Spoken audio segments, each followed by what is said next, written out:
El escarabajo de oro. Hola, hola. Este hombre está atacado de locura. Debe haberle picado la tarántula. All in the wrong. Muchos años ha contraje íntima amistad con Mr. William Legrand. Pertenecía a una antigua familia hugonote y había gozado de fortuna, pero una serie de contratiempos le redujo más tarde a la miseria. Para evitar la mortificación consiguiente a sus desastres, abandonó Nueva Orleans, la cuna de sus antepasados, y fijó su residencia en la isla de Sullivan, cerca de Charleston, en Carolina del Sur. Esta isla es muy singular. Está formada casi toda de arena y tiene alrededor de 3 millas de longitud. Su anchura no excede de un cuarto de milla en toda su extensión. Queda separada del continente por una corriente apenas perceptible que se desliza entre un yermo de cañas y légamo, guarida favorita de las aves silvestres. La vegetación, como puede suponerse, es escasa y raquítica. No hay árboles de ninguna clase.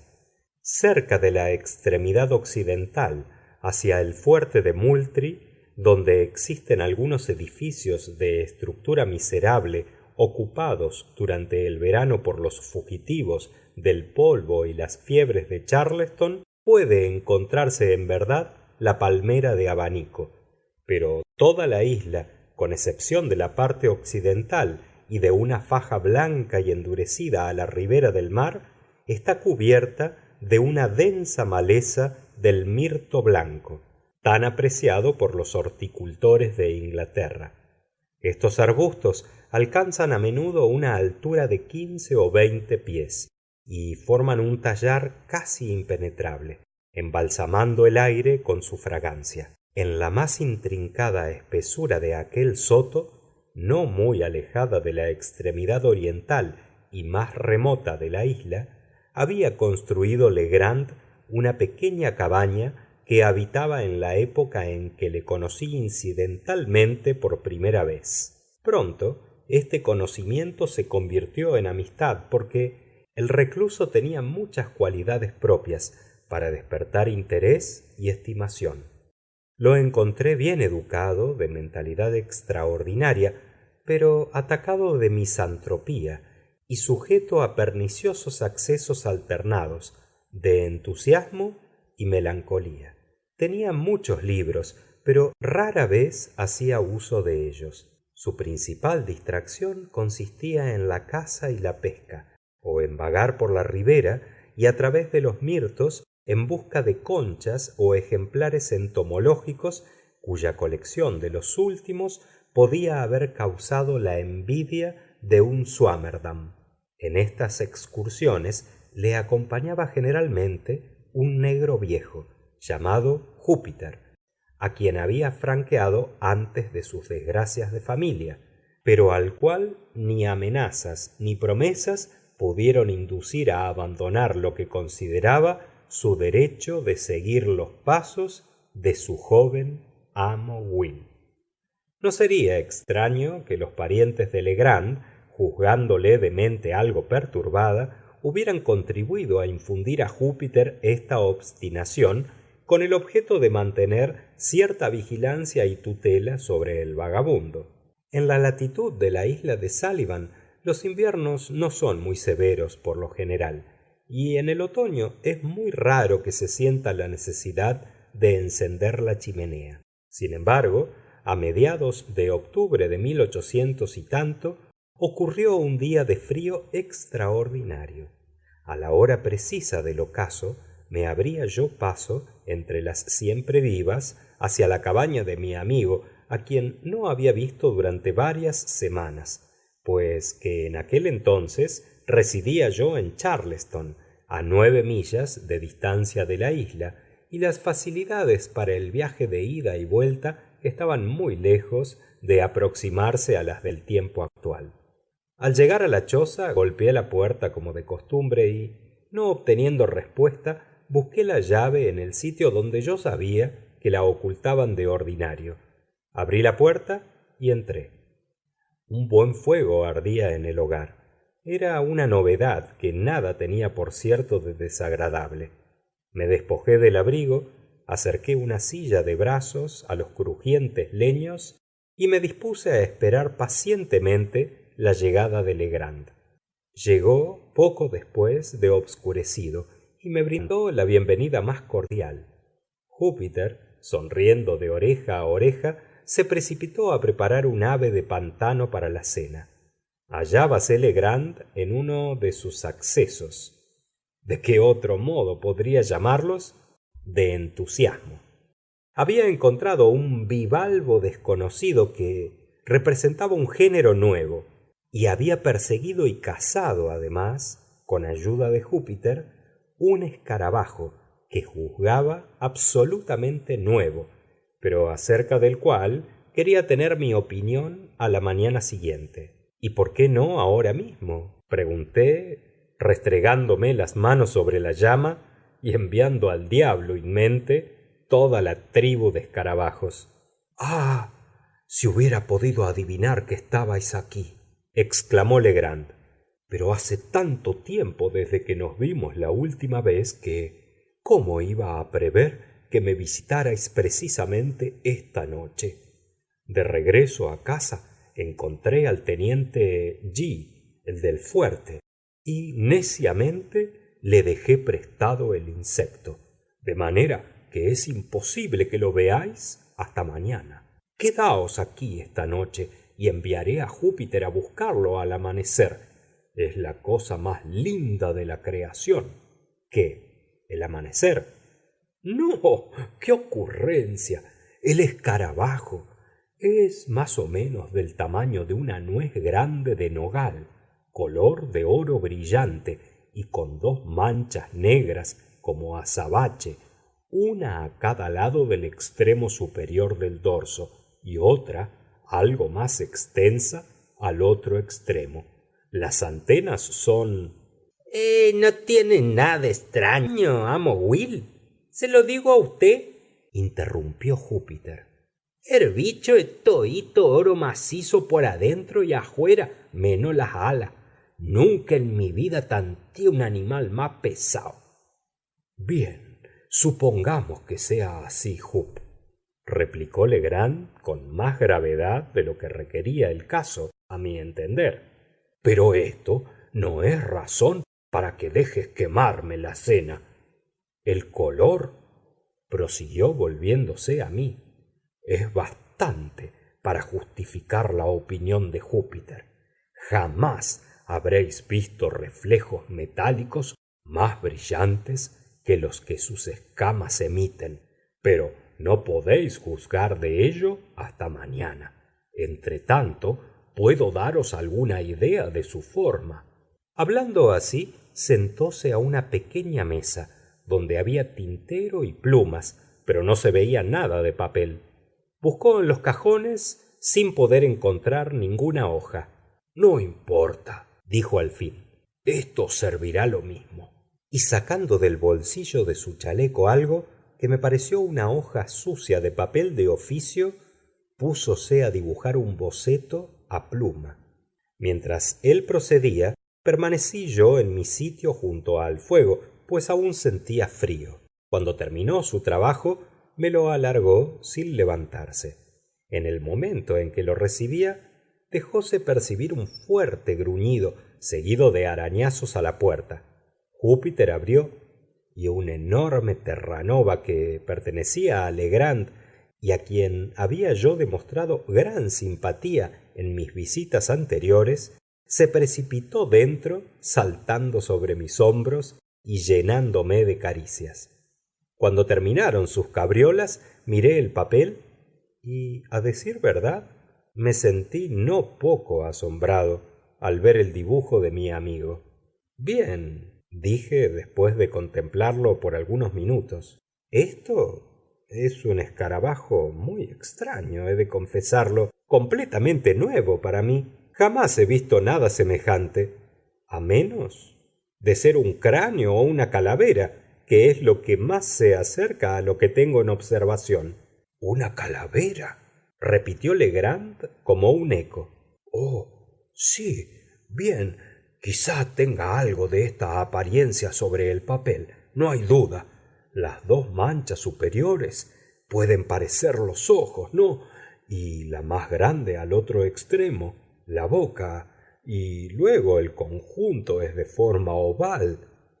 Tal vez sea así, dije, pero se me figura, Legrand, que no sois muy buen artista. Necesito ver yo mismo el insecto si he de formarme alguna idea de su aspecto particular.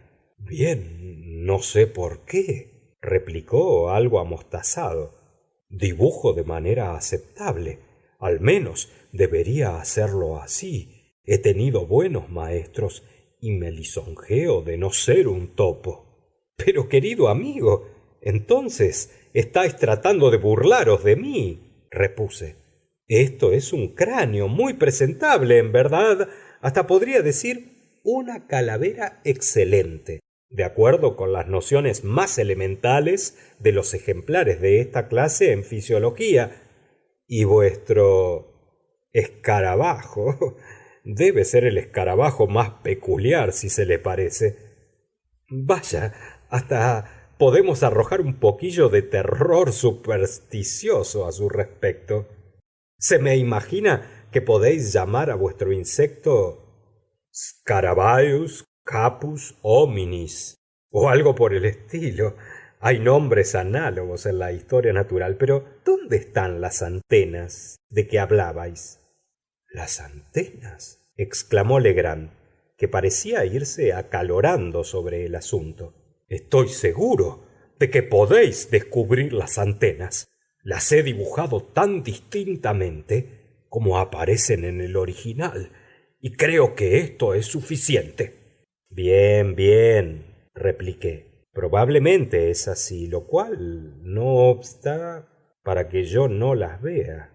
Y sin más comentario le alargué el papel, no deseando excitar su enojo. Sin embargo, estaba muy sorprendido por el giro que tomaba el asunto. Su mal humor me chocaba. Y con respecto al diseño del insecto, no había allí antenas, positivamente, y el conjunto tenía en verdad extraordinario parecido al dibujo corriente de una calavera.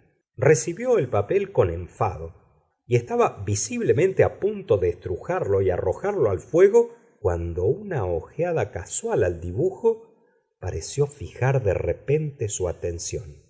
En un instante enrojeció su rostro violentamente y un momento después palideció por completo. Durante algunos minutos examinó el diseño con minuciosidad en el mismo sitio donde se encontraba sentado.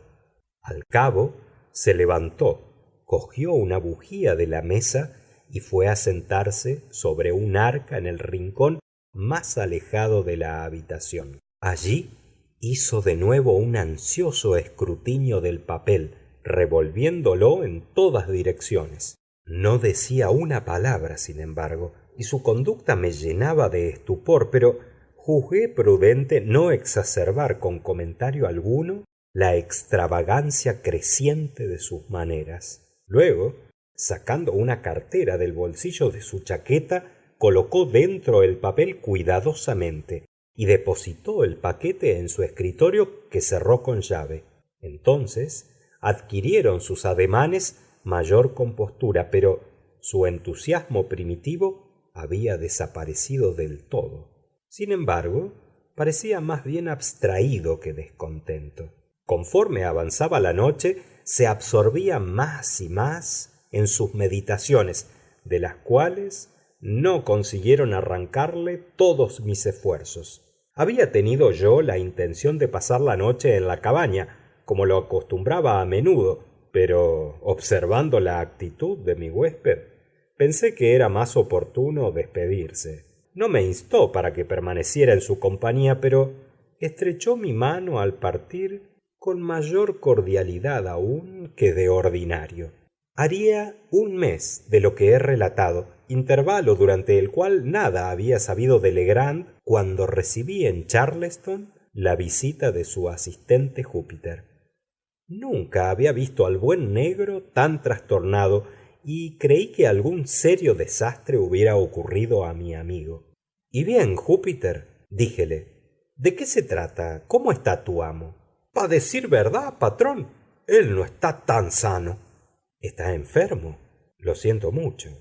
¿De qué se queja? Ahí está. Eso es lo peor.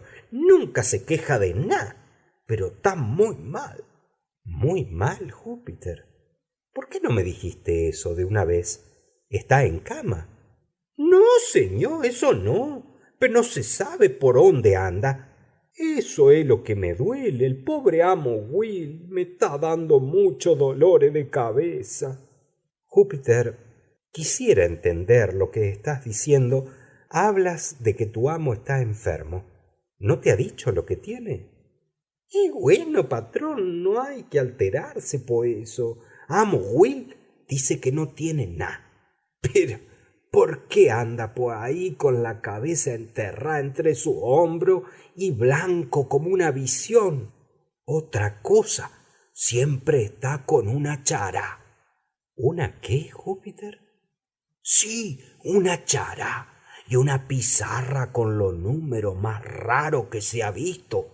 Le digo a usted que me asusta en veces. Necesito mucho ojo con sus cosas. El otro día se me escapó a la madrugada y se fue todo el bendito día. Tuve preparado un garrote para darle una buena soba cuando volviese. Pero soy tan sonso que no tuve alma después de todo. Parecía tan desesperado que me dio lástima. ¿Cómo? Sí, bien, teniendo todo en cuenta, creo que es mejor que no seas muy severo con el pobre. No lo disciplines, Júpiter. No me parece que está en condiciones de resistirlo, pero ¿no puedes imaginar qué es lo que ha producido su enfermedad? O mejor dicho, este cambio en sus maneras. ¿Ha sucedido algo desagradable después que no nos hemos visto? No, patrón, no ha sucedido nada desde entonces. Me parece que fue antes, fue el mismo día que usted tuvo. ¿Cómo? ¿Qué quieres decir? Y bueno, patrón, yo digo que fue la cucaracha, eso. ¿El qué? La cucaracha. Seguro que esa cucaracha de oro lo picó en algún lado de la cabeza. ¿Y qué motivo tienes para pensar eso, Júpiter? Esa cucaracha tiene muy buenas patas y muy buena boca. Nunca vi de un bicho más condenado. Muerde y patea todo lo que se le arrima. Amo Will la cazó primero, pero le digo que tuvo que soltarla muy prontito, ¿eh? Y entonces creo que lo mordió. A mí me dio miedo la boca de la cucaracha para agarrarla, pero la pesqué con un pedazo de papel. La envolví con el papel y también le hice como papel así, jue. ¿Y crees entonces que el insecto picó verdaderamente a tu amo y que la picadura lo ha enfermado? A mí no es que me parece, estoy seguro. ¿Por qué soñó tanto con el oro si no? ¿Es porque lo picó el bicho de oro? Yo he oído desde antes hablar de esta cucaracha de oro. Pero, ¿cómo sabes que sueña con oro? ¿Que cómo sé? Porque habla de eso cuando duerme. Por eso estoy seguro. Bien, Júpiter, quizá tengas razón, pero ¿a qué circunstancia afortunada debo el placer de tu visita? ¿Qué dice, patrón? ¿Me traes algún recado de Mr. Legrand? No, patrón, traigo este paquete. Y aquí Júpiter me entregó una carta que decía así: Querido, ¿por qué no habéis venido en tanto tiempo? Espero que no seréis tan bobo de ofenderos por mis pequeños arranques. No, eso no es posible. Desde que no os he visto, tengo grandes motivos de ansiedad. Necesito deciros algo, pero apenas sé en qué forma podría hacerlo y ni siquiera si debería decíroslo. No he estado muy bien en los últimos días y el pobre viejo Júpiter me ha aburrido más de lo que es posible soportar con sus ingenuas atenciones. ¿Lo creeríais? Había preparado un gran palo el otro día para castigarme por habérmele escapado y haber pasado la jornada solo en las colinas de la isla. Creo en verdad que únicamente mi aspecto de enfermo me salvó de la azotaina. No he agregado nada a mi colección desde la última vez que nos vimos. Si podéis arreglarlo sin inconveniente, venid con Júpiter. Venid. Necesito veros esta noche para un asunto de importancia. Os aseguro que es de la mayor importancia. Vuestro afectísimo William Legrand. Algo había en el tono de la carta que me produjo gran inquietud. Su estilo difería por completo del que acostumbraba Legrand. ¿En qué estaría soñando? ¿Qué nueva extravagancia se había apoderado de su excitable cerebro? ¿Cuál podía ser aquel asunto de gran importancia que necesitara él definir? Las noticias de Júpiter a su respecto no aseguraban nada bueno. Temí que quizá el peso continuo de la desgracia hubiera al fin trastornado la mente de mi amigo. En consecuencia, sin un instante de vacilación, me preparé a acompañar al negro. Al llegar al embarcadero, advertí una hoz y 3 azadas, nuevas en apariencia, colocadas en el fondo del bote que debíamos ocupar. ¿Qué significa esto, Jup?, pregunté. Son una hoz y unas azadas, patrón. No cabe duda, pero ¿qué hacen aquí? Son una hoz y unas azadas que amo Will me mandó que le comprara en la ciudad y que por más señas he tenido que largar un montón de plata por eso. Pero, en nombre de todo lo misterioso, ¿qué va a hacer amo Will con asadas y con hoces? Ah, eso sí que no sé. Y el diablo cargue conmigo si el amo sabe más que yo. Pa' mí que todo es por la cucaracha. Viendo que no podía satisfacer mi curiosidad con las respuestas de Júpiter, cuyo intelecto parecía completamente absorbido por el escarabajo, abordé el bote y nos dimos a la vela. Empujados por brisa poderosa y favorable, arribamos pronto a la pequeña ensenada al norte del fuerte de Moultrie, y una caminata de 2 millas nos condujo a la cabaña. Era cerca de las 3 de la tarde cuando llegamos, y Legrand nos aguardaba en ansiosa expectación. Oprimió mi mano con vivacidad nerviosa que me alarmó, robusteciendo las sospechas que habían ya acudido a mi mente. Su semblante tenía palidez cadavérica y sus ojos, hundidos en las cuencas, brillaban con lustre sobrenatural. Después de algunas preguntas acerca de su salud, preguntéle, no sabiendo cosa mejor que decir, si no había recuperado aún su escarabajo del teniente G. Oh, sí, replicó enrojeciendo violentamente. Lo recogí al siguiente día. Nada podría decidirme a separarme de este escarabajo. ¿Sabéis que Júpiter tenía razón en sus apreciaciones? ¿A qué respecto?, pregunté, sintiendo mi corazón llenarse de tristes presentimientos. Suponiendo que era un insecto de oro verdadero. Dijo esto con aire de profunda gravedad, y yo me sentí indeciblemente contristado. Este insecto hará mi fortuna, continuó con sonrisa triunfante. Me reinstalará en mis posesiones de familia. ¿Qué de extraño tiene entonces que yo lo aprecie en grado sumo? Desde que la fortuna ha creído oportuno concederme sus dones en esta forma, sólo me resta usar de ellos debidamente para llegar a la riqueza que es su culminación. Júpiter, Tráeme el escarabajo. ¿Qué? ¿La cucaracha, patrón? No quiero buscarle camorra a ese bicho. Mejor que usted mismo lo agarre. A lo cual levantóse Legrand con aire grave y majestuoso y me presentó el insecto que sacó de una caja de cristal en que lo tenía encerrado. Era en verdad un hermoso escarabajo, desconocido por aquel tiempo a los naturalistas y, por consiguiente, un gran hallazgo desde el punto de vista científico. Tenía dos manchas negras en el extremo anterior del lomo y otra más grande en el extremo posterior. Las escamas eran excesivamente duras y brillantes, con toda la apariencia del oro bruñido.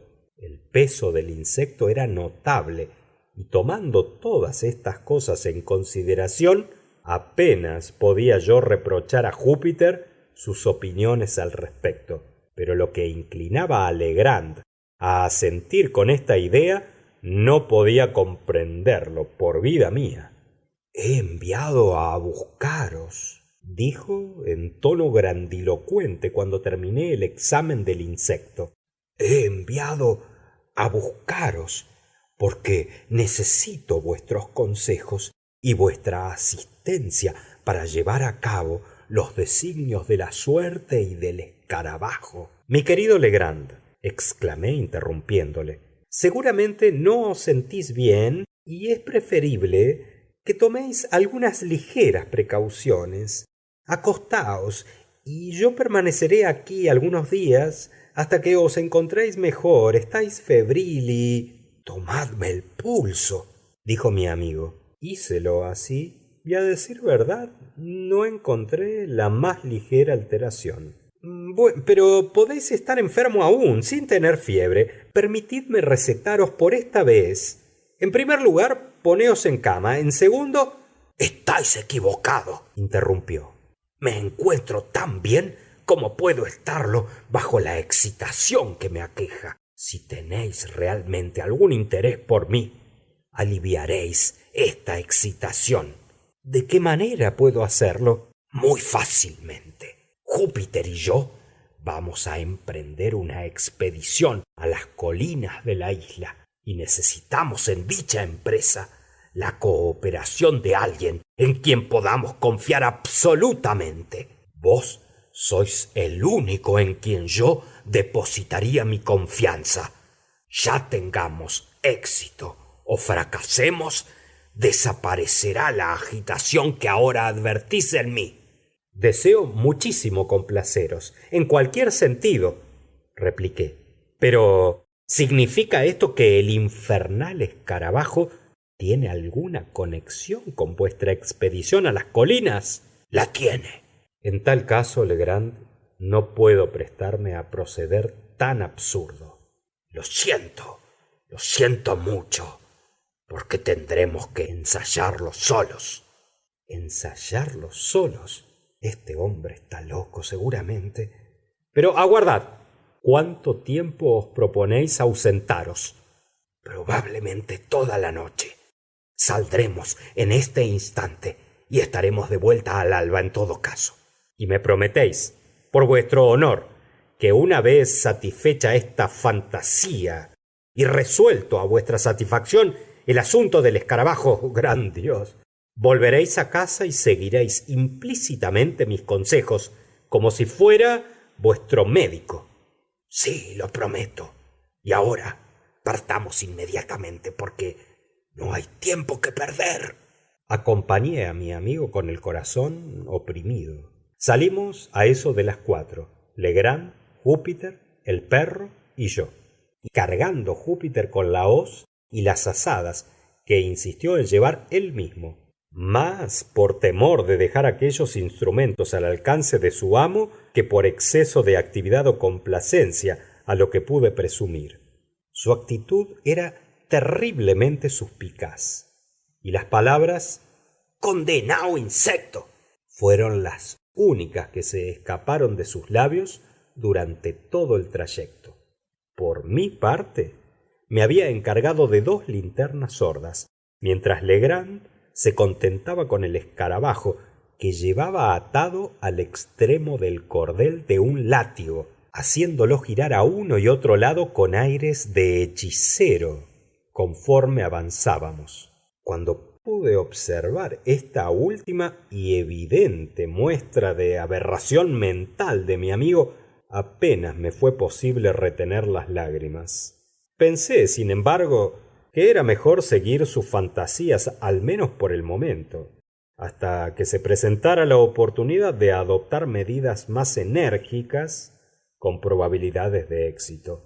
Me propuse al mismo tiempo, aunque sin resultado, sondearle acerca del objeto de la expedición. Habiendo logrado inducirme a acompañarle, no parecía desear sostener conversación sobre tópicos de menor importancia, y a todas mis preguntas se dignaba responder tan solo: «Ya veremos». Cruzamos en un esquife el canal que separaba la isla y, ascendiendo las colinas de la playa del continente, seguimos en dirección noroeste a través de una comarca excesivamente salvaje y desolada, donde no existía traza de seres humanos. Legrand guiaba con decisión, deteniéndose únicamente de vez en cuando para consultar ciertas señales que en apariencia había colocado él mismo en alguna excursión preliminar. De esta manera avanzamos durante cerca de 2 horas, y precisamente a la caída del sol penetramos en una región infinitamente más lúgubre que todo lo que habíamos atravesado hasta entonces. Era una especie de meseta cerca de la cima de una eminencia casi inaccesible, cubierta de densa arboleda desde la base hasta la cumbre y sembrada de enormes peñascos que parecían yacer desprendidos sobre el terreno, evitando en muchos casos precipitarse a los hondos valles debido simplemente al apoyo de los árboles contra los cuales descansaban. Quebradas profundas que partían en diversas direcciones prestaban todavía un aire de solemnidad más agreste a la escena. La plataforma natural hasta donde nos habíamos encaramado estaba erizada de espesas zarzas, entre las cuales descubrimos pronto que habría sido imposible avanzar sin el auxilio de la hoz, y Júpiter procedió, bajo la dirección de su amo, a abrirnos una senda hasta el pie de un enorme tulipán que se levantaba en medio de 6 u 8 robles, sobrepasando a todos en altura y humillando a cuantos árboles había yo visto hasta entonces por la belleza de su follaje y de su forma, por la magnitud de sus ramas y por la majestad de su aspecto en general. Cuando llegamos cerca del árbol, volvióse Legrand a Júpiter y preguntóle si sería capaz de escalarlo.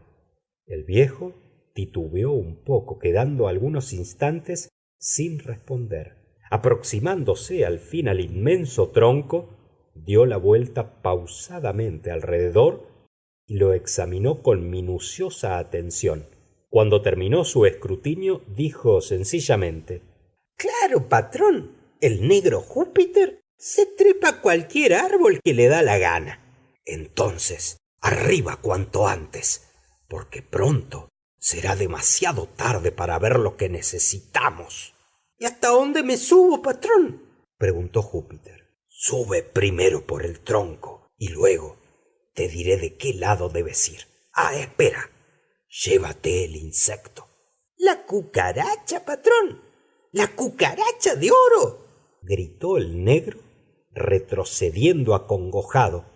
«¿Pa qué de subir la cucaracha arriba del árbol? ¡Demonios si la llevo!».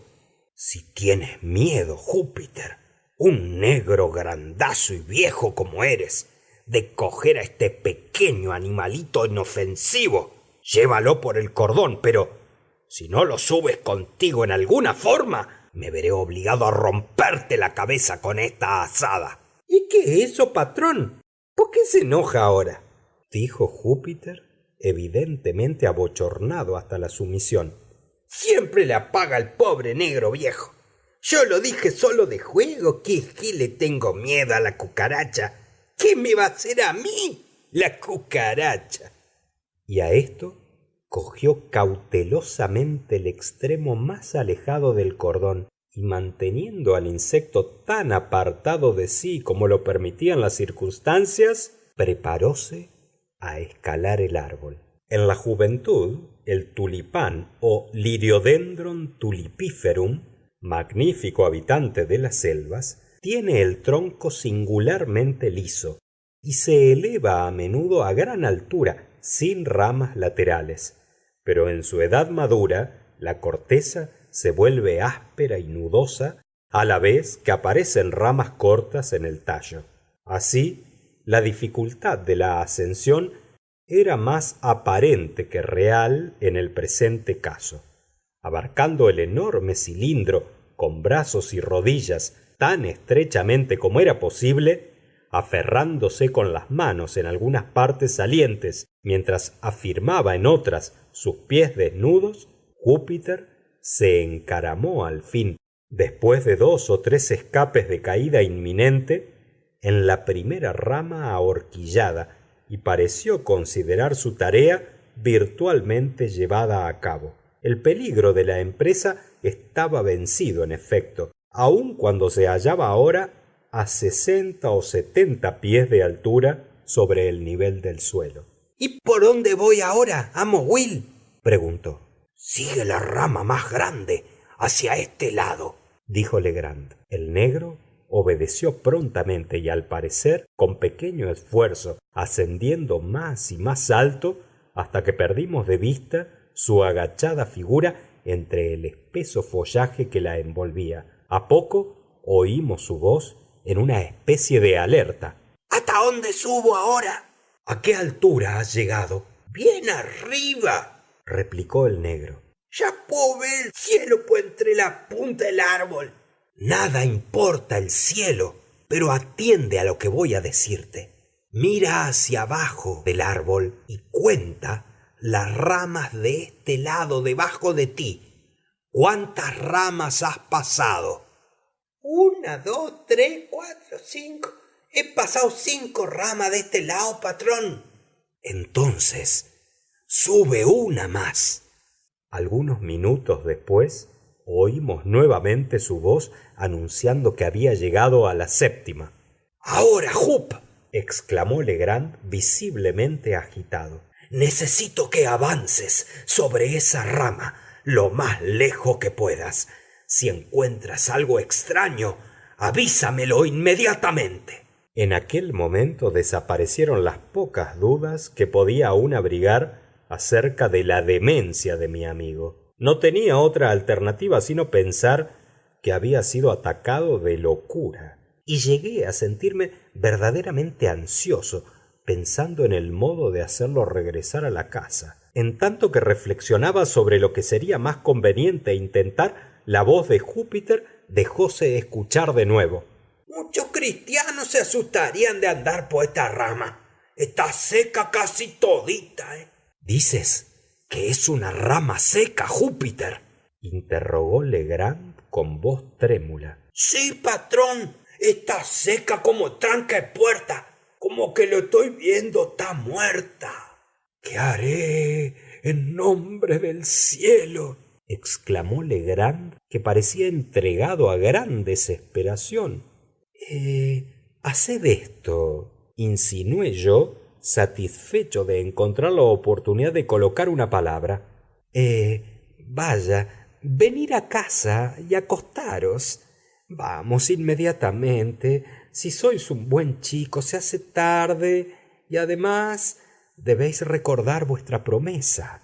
¡Júpiter!, gritó él sin atenderme en lo más mínimo. ¿Me oyes? Sí, patrón, lo oigo muy bien.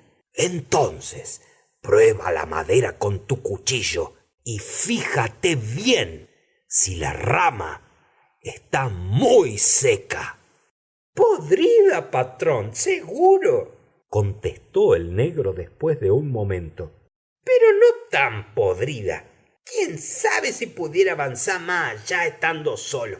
Así sí, digo. ¿Solo? ¿Qué quieres decir?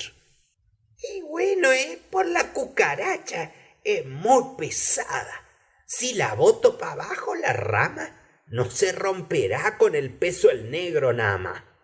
Calla, infame, gritó Legrand, muy consolado al parecer.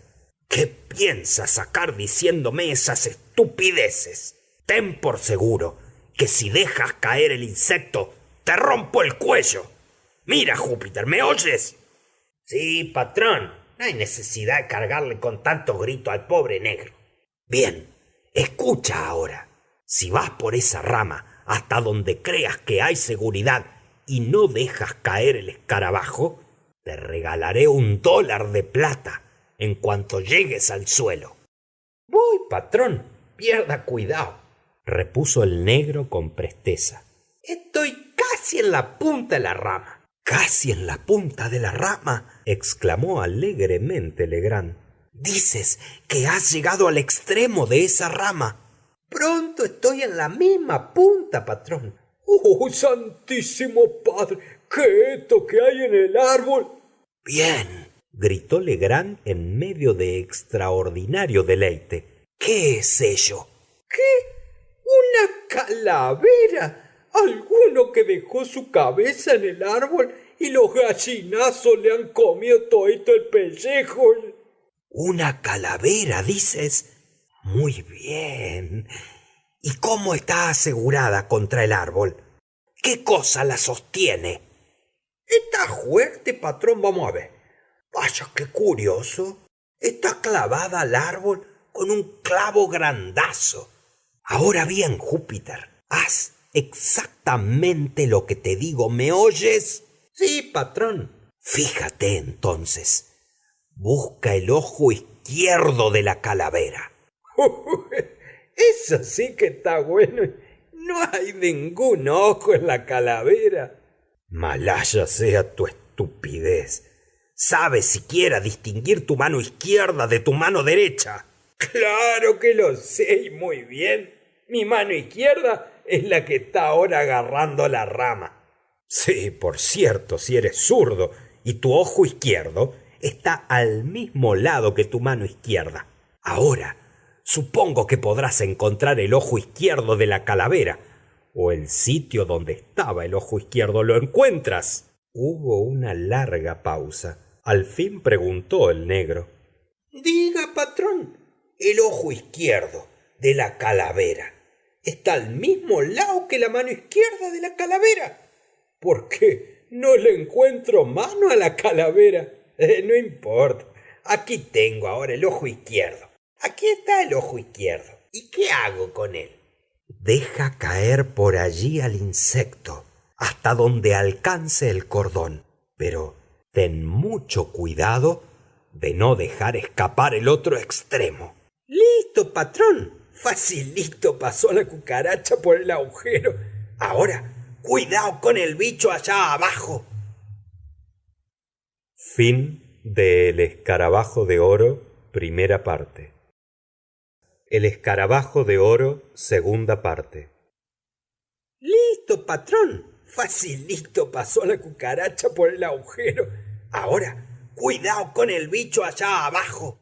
Durante todo este coloquio, nada podía descubrirse de la persona de Júpiter, pero el insecto, que había dejado descender, veíase ahora al extremo del cordón, brillando como un globo de oro bruñido a los últimos rayos del sol poniente, que iluminaban todavía débilmente la eminencia en que nos encontrábamos. El escarabajo oscilaba libremente fuera de las ramas, y de soltarlo habría caído a nuestros pies. Legrand cogió la hoz al punto y desmontó un espacio circular de 3 o 4 pies de diámetro, exactamente debajo del insecto. Cumplido lo cual, ordenó a Júpiter soltar el cordón y descender del árbol. Clavando en el suelo una estaca con gran esmero, en el punto preciso donde cayó el animal, sacó mi amigo del bolsillo una cinta de medida. Asegurando uno de sus extremos al tronco por el sitio más cercano a la estaca, la desenrolló hasta alcanzar este punto, continuando la operación hasta la distancia de 50 pies, siguiendo la dirección establecida por los 2 puntos del tronco y la estaca. Júpiter abría camino en la maleza con la hoz. Llegando al sitio determinado en esta forma, enclavó de nuevo otra estaca y tomándola como eje, describió un círculo de 4 pies de diámetro aproximadamente. Cogiendo entonces una azada para sí y dando una a Júpiter y otra a mí, nos encareció ponernos a cavar con la mayor actividad posible. A decir verdad, no tenía yo especial afición por este entretenimiento en ningún caso, y habría declinado gustoso la invitación en semejante momento, porque la noche caía y me sentía muy fatigado con todo el ejercicio que habíamos llevado a cabo. Pero no vi modo alguno de escapar, temiendo alterar la ecuanimidad de mi pobre amigo con una negativa. Si hubiera podido contar con la ayuda de Júpiter, no habría vacilado en intentar el regreso del lunático a la casa, aun cuando fuera por fuerza, pero sabía muy bien las disposiciones del viejo negro para esperar que quisiera sostenerme en cualesquiera circunstancias en lucha personal contra su amo. No dudaba yo que éste se hubiera contagiado con alguna de las innumerables supersticiones del sur con respecto a dinero enterrado, y que tal fantasía se confirmara en su mente por el hallazgo del escarabajo, o quizá también por la obstinación de Júpiter en asegurar que este insecto era un animal de oro verdadero.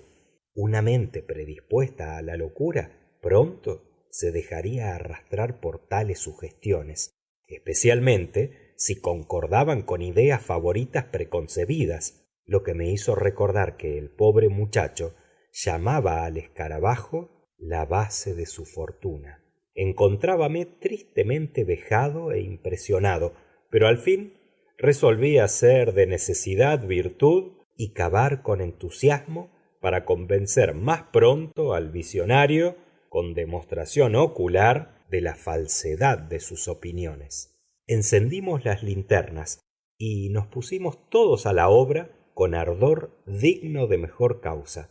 No pude menos de pensar, observando el resplandor que iluminaba nuestras personas e instrumentos, en el grupo tan pintoresco que debíamos formar, y cuán extraña y sospechosa parecería nuestra labor a cualquiera que por casualidad se hubiera acercado a los alrededores. Cavamos de firme durante 2 horas, apenas hablábamos, y nuestra preocupación principal consistía en los ladridos del perro, que tomaba interés extraordinario en nuestros procedimientos. Alcanzaron por último tal diapasón que temimos pudiera dar la alarma a cualquier vagabundo en las cercanías. Mejor dicho, tales eran las aprensiones de Legrand, pues en cuanto a mí, habría acogido con placer cualquier interrupción que me permitiera hacer regresar a casa al extraviado. El ruido fue dominado al fin muy eficazmente por Júpiter, que, saliendo del agujero con aire de inflexible determinación, ató el hocico del perro con uno de los tirantes, volviendo luego a su tarea con risa ahogada de satisfacción. Cuando expiró el tiempo indicado habíamos llegado a una profundidad de 5 pies, sin que aparecieran indicios de tesoro alguno. Siguió una pausa general y comencé a esperar que estuviéramos al final de la farsa. Sin embargo, Legrand, aunque visiblemente desconcertado, enjugó pensativo su frente y se puso de nuevo a la obra. Habíamos excavado completamente el círculo de 4 pies de diámetro y ensanchamos algo aquel límite ahondando 2 pies más de profundidad. Nada apareció.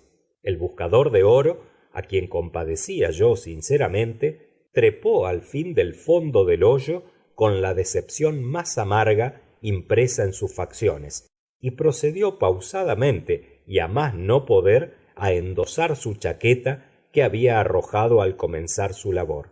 Yo no hacía observación alguna. Júpiter comenzó a reunir las herramientas a una señal de su amo. Hecho esto, y quitada la mordaza al perro, nos encaminamos a casa en profundo silencio. Habríamos andado quizá una docena de pasos en aquella dirección cuando Legrand se dirigió violentamente a Júpiter con un gran juramento sacudiéndolo por el cuello.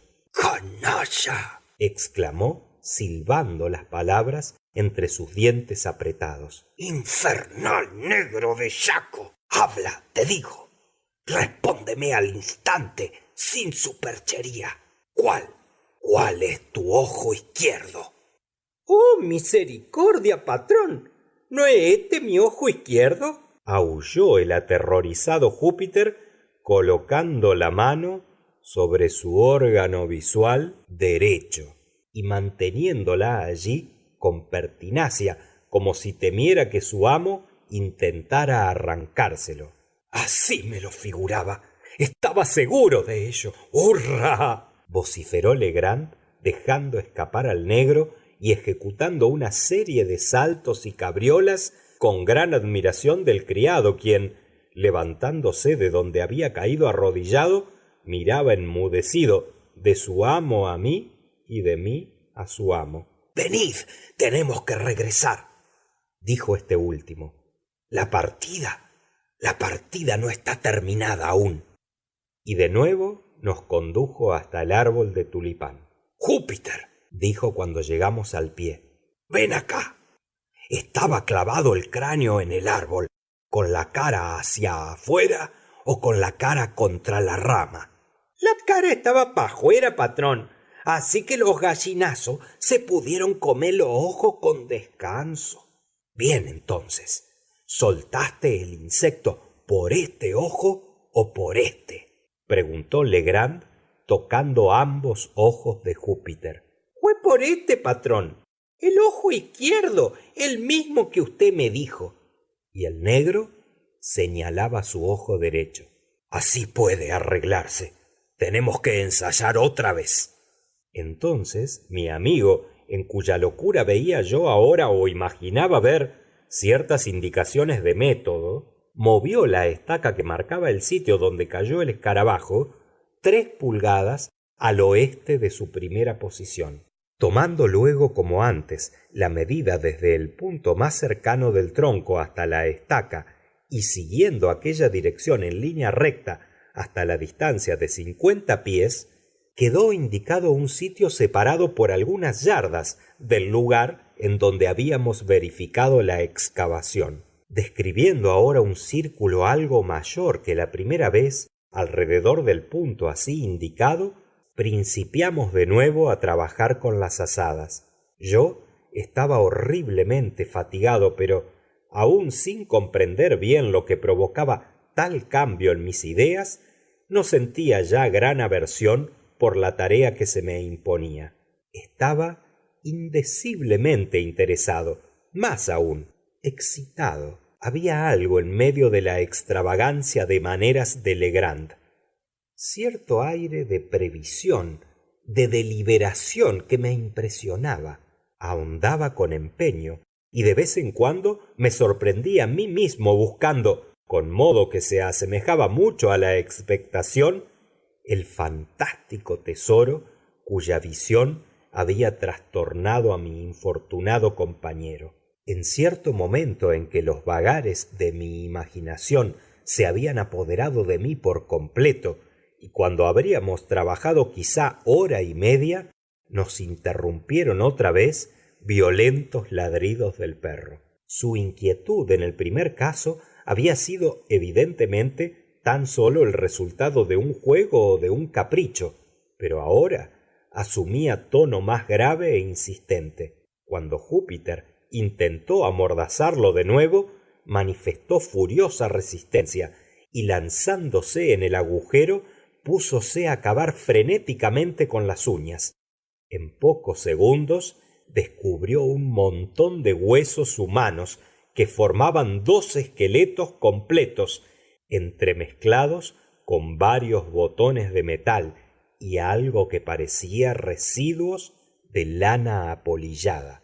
1 o 2 golpes de azada descubrieron la hoja de una gran daga española y ahondando un poco más salieron a la luz 3 o 4 piezas de oro sueltas. A la vista de las monedas apenas pudo Júpiter refrenar su alegría, pero el aspecto de su amo demostraba profunda decepción. Insistió, sin embargo, para que continuáramos los esfuerzos, y no había terminado de pronunciar aquellas palabras cuando yo tropecé y caí hacia adelante con la punta de la bota cogida en un gran anillo de hierro que yacía medio oculto entre la tierra removida. Trabajamos entonces ansiosamente y jamás he pasado 10 minutos de excitación tan intensa como aquellos. En este intervalo descubrimos una caja oblonga de madera que, a juzgar por su conservación, perfecta y maravillosa solidez, había sido sometida a algún proceso de petrificación, quizá por el bicloruro de mercurio. Aquella arca tenía 3 pies y medio de largo, 3 pies de ancho y 2 pies y medio de altura. Estaba fuertemente asegurada con bandas de hierro forjado, remachadas y formando una especie de tejido que cubría el conjunto. A los costados de la caja, cerca de la cubierta, había 3 anillos de hierro, 6 en total, que ofrecían seguro agarradero para que 6 personas pudieran levantarla con comodidad. Nuestros mayores esfuerzos reunidos alcanzaron apenas a remover ligeramente el cofre en su mismo sitio. Al momento pudimos comprobar la imposibilidad de levantar peso tan enorme. Afortunadamente, la única cerradura de la tapa consistía en 2 cerrojos que descorrimos temblando y palpitantes de ansiedad. En un instante brillaron ante nuestros ojos tesoros de valor incalculable. Al caer dentro del hoyo los rayos de las linternas, relampaguearon chispas y dorados resplandores que partían de un confuso montón de oro y joyas, deslumbrando por completo nuestras miradas. No intentaré describir las sensaciones que me acometieron mientras contemplaba todo aquello. El asombro predominaba, por supuesto.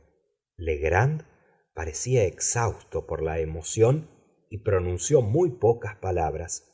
El rostro de Júpiter revistió durante algunos minutos palidez tan mortal como, dada la naturaleza de las cosas, es posible asumir al rostro de un negro. Parecía estupefacto, herido por el rayo. A poco cayó de rodillas en el agujero y, enterrando hasta el codo en el oro sus desnudos brazos, permaneció así como saboreando la voluptuosidad de un baño. Al cabo, con un profundo suspiro, exclamó como en soliloquio: ¿Y todo esto por la cucaracha de oro? La linda cucaracha de oro, la pobre cucarachita de oro que yo maltrataba como un bestia. ¿No tiene vergüenza de ti, negro? Contesta. Fue necesario al fin que yo hiciera despertar a amo y criado a la necesidad de levantar el tesoro.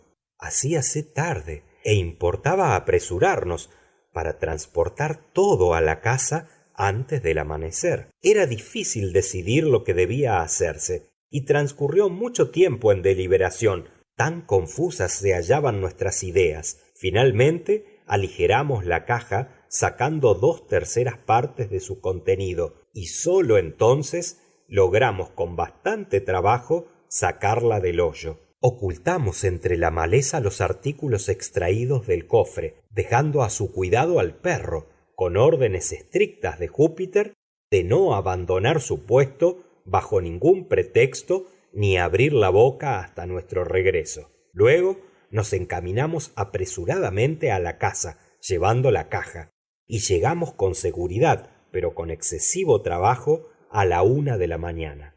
Rendidos de cansancio como nos encontrábamos, era humanamente imposible hacer más por el momento. Descansamos hasta las 2 y tomamos algún alimento, regresando inmediatamente a las colinas, armados de 3 sólidos sacos que por suerte encontramos en la casa. Poco antes de las 4 llegamos a la excavación.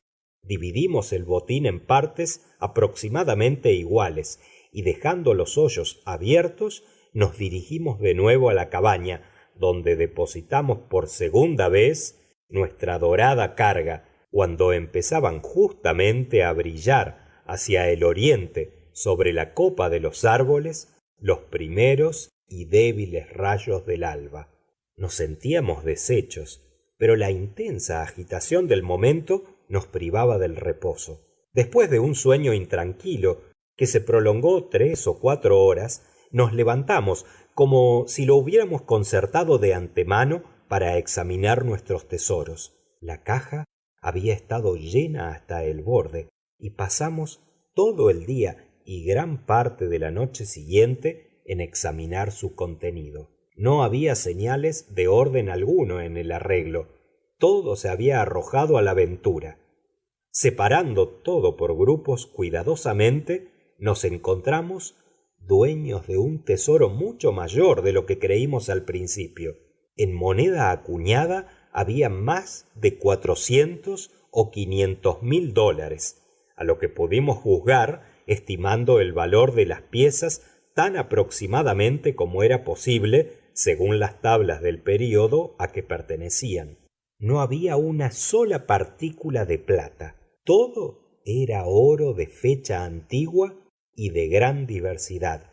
Monedas francesas, inglesas y alemanas, algunas guineas inglesas y algunas fichas de las cuales jamás habíamos visto antes ningún ejemplar. Había varias monedas muy grandes y muy pesadas, y tan gastadas que no pudimos descubrir las inscripciones. Nada de moneda americana. Encontramos más difícil estimar el valor de las joyas. Había diamantes, algunos extraordinariamente grandes y hermosos, 110 en total, y ninguno de ellos pequeño. 18 rubíes de reflejos admirables, 310 esmeraldas, todas muy bellas, 21 zafiros y un ópalo. Estas piedras habían sido arrancadas de su engaste y arrojadas sueltas en el cofre. Los engastes que encontramos entre otras piezas de oro aparecían desfigurados a martillazos como para evitar su identificación. Además de todo esto, había gran número de joyas de oro macizo, cerca de 200 anillos y pendientes, ricas cadenas, 30 de ellas, si bien recuerdo, 83 crucifijos muy grandes y pesados, 5 incensarios de oro de gran valor, una maravillosa ponchera de oro ricamente cincelada y ornamentada de hojas de vid y figuras de bacanal, 2 empuñaduras de espada exquisitamente realzadas y muchos otros artículos menudos que no me es dado recordar. El peso de estas alhajas excedía de 350 libras corrientes, no habiendo incluido en esta apreciación 197 magníficos relojes de oro, 3 de los cuales valían cada uno $500 por lo menos. Muchos de aquellos relojes eran extremadamente antiguos e inútiles para medir el tiempo, habiéndose descompuesto su mecanismo en mayor o menor proporción, pero todos estaban montados en ricas joyas y en cajas de gran valor. Estimamos esa noche en $1,500,000 el contenido del cofre, pero después de haber dispuesto de las joyas y adornos, separando algunas para nuestro uso particular, encontramos que habíamos tasado muy bajo nuestros tesoros. Cuando al cabo, concluido el inventario y apaciguada en cierto modo la intensa excitación de los primeros momentos, vio Legrand que yo moría de impaciencia por la solución de este enigma extraordinario, entró en la relación detallada de todas las circunstancias que con ello se relacionaban.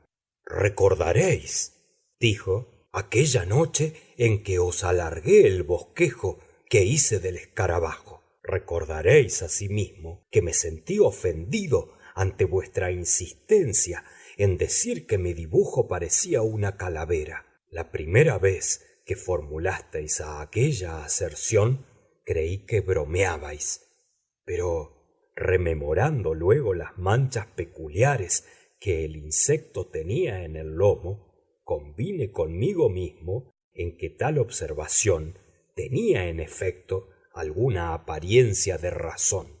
Con todo, me irritaba la fisga hecha a mis habilidades gráficas, porque en general se me considera buen artista, y por consiguiente, cuando me devolvisteis la tira de pergamino, estuve a punto de estrujarla y arrojarla al fuego.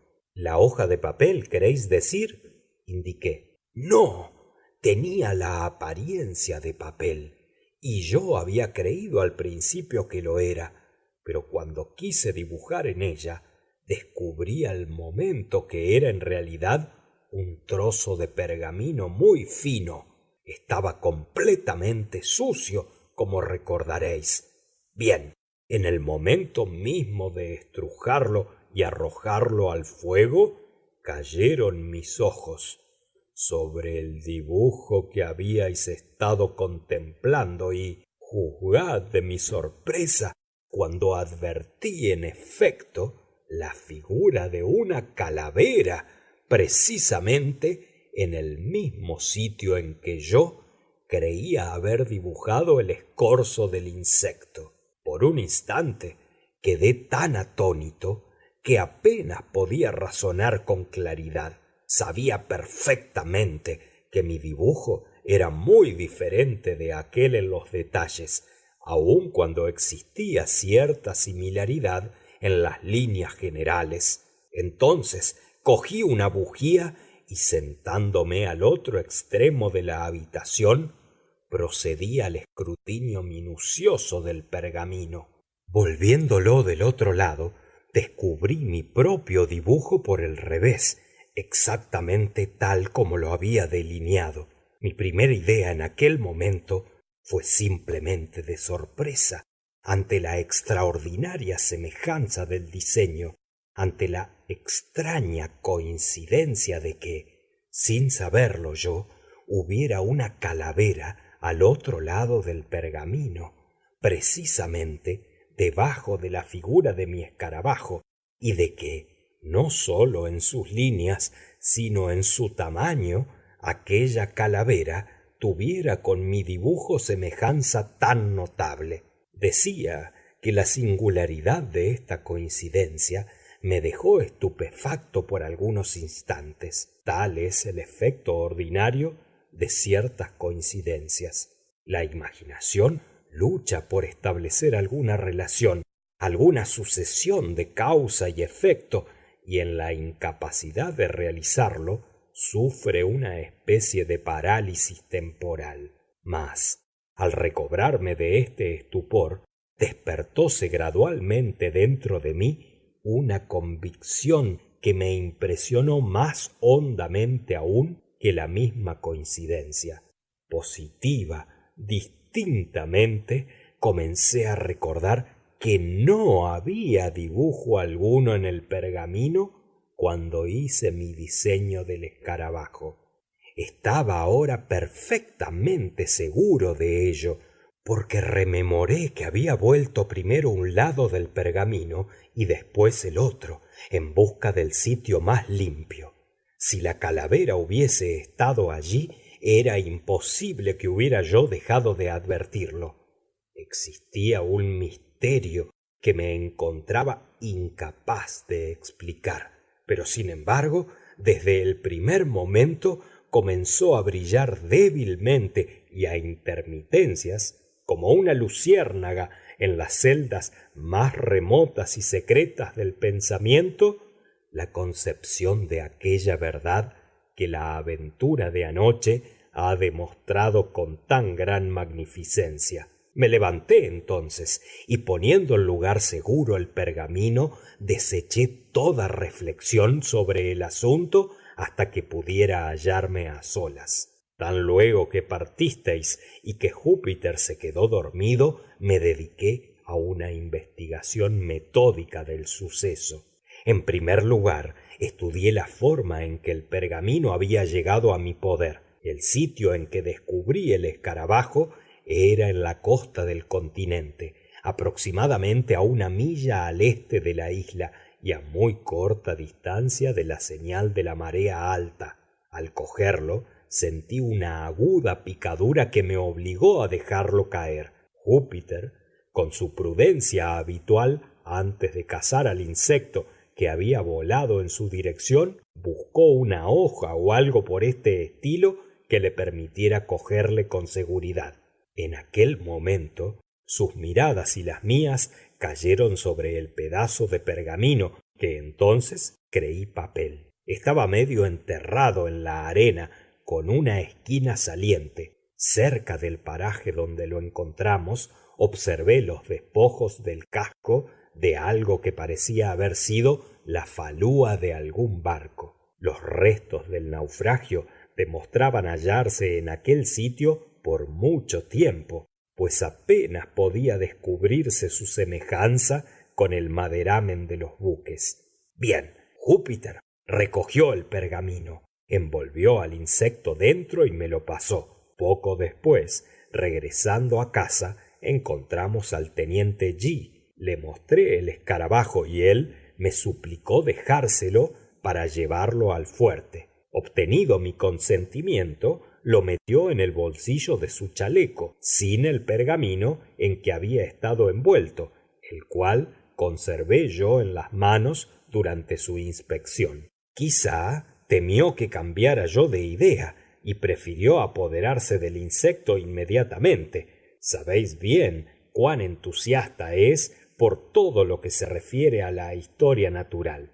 Al mismo tiempo, debo haber depositado yo inconscientemente el pergamino en mi faltriquera. Recordaréis que cuando me dirigí a la mesa con el propósito de hacer el esbozo del insecto, no encontré papel en el sitio donde lo guardo generalmente. Miré en el cajón y tampoco lo había.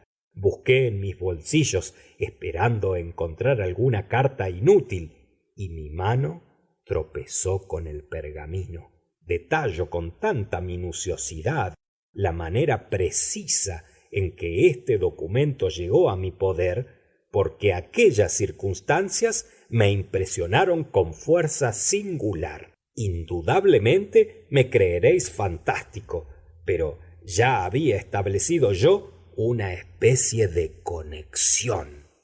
Había unido dos eslabones de una gran cadena. Un barco había naufragado en una costa, y no lejos del barco había un pergamino, no un papel, con el dibujo de una calavera. Preguntaréis, por supuesto, que dónde existe la conexión. Respondo que el cráneo o calavera es el emblema muy conocido de los piratas. En todas sus escaramuzas enarbolan una bandera que ostenta una calavera. He dicho que la hoja era pergamino y no papel. El pergamino es durable, casi indestructible. Asuntos de poca monta rara vez se consignan en pergamino, puesto que no se adapta tan bien como el papel para los fines ordinarios del dibujo o la escritura. Esta reflexión prestaba algún significado, alguna importancia al diseño de la calavera. Tampoco dejé de observar la forma del pergamino.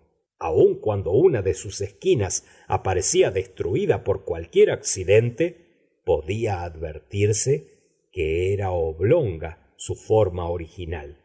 Era precisamente la clase de hoja que se hubiera elegido para memorándum, para consignar algo que debiera recordarse mucho tiempo y guardarse cuidadosamente. Pero, interrumpí yo, habéis dicho que la calavera no estaba en el pergamino cuando hicisteis el dibujo del escarabajo.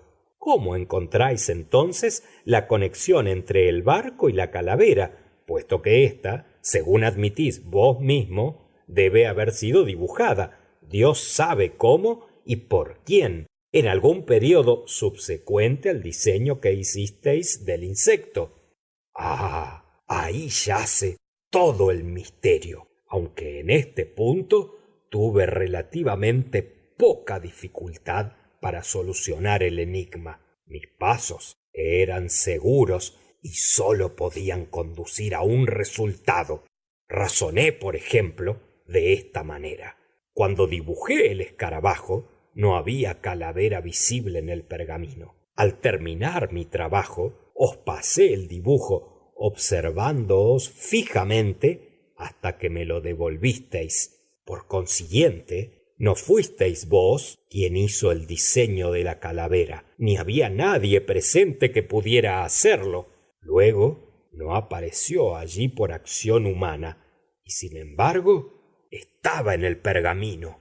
Al llegar a este punto de mis reflexiones, traté de recordar, y recordé, en efecto, con entera lucidez, todos los incidentes que ocurrieron en aquel período de tiempo. La temperatura estaba fría, oh, circunstancia rara y feliz, y el fuego ardía en la chimenea. Yo me sentía acalorado con el ejercicio y me senté cerca de la mesa, pero vos habíais arrastrado una silla al lado de la chimenea.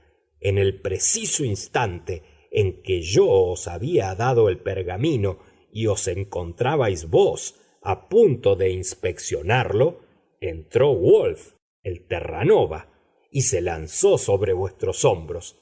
Mientras le acariciabais con la mano izquierda tratando de alejarlo, vuestra mano derecha, que sostenía el pergamino, caía descuidadamente entre vuestras rodillas y quedaba muy próxima al fuego. Por un momento creí que la llama le hubiera alcanzado y estaba a punto de preveniros, pero antes de que yo hablara, habíais recogido la hoja y os dedicabais a examinarla. Cuando hube considerado todos estos detalles, no tuve la menor duda de que el calor había sido el agente que trajo a la luz la calavera que figuraba en el pergamino. Sabéis bien que existen y han existido desde tiempo inmemorial ciertas preparaciones químicas por medio de las cuales es posible escribir sobre papel o vitela en forma de que los caracteres se hagan visibles solamente cuando se les somete a la acción del fuego.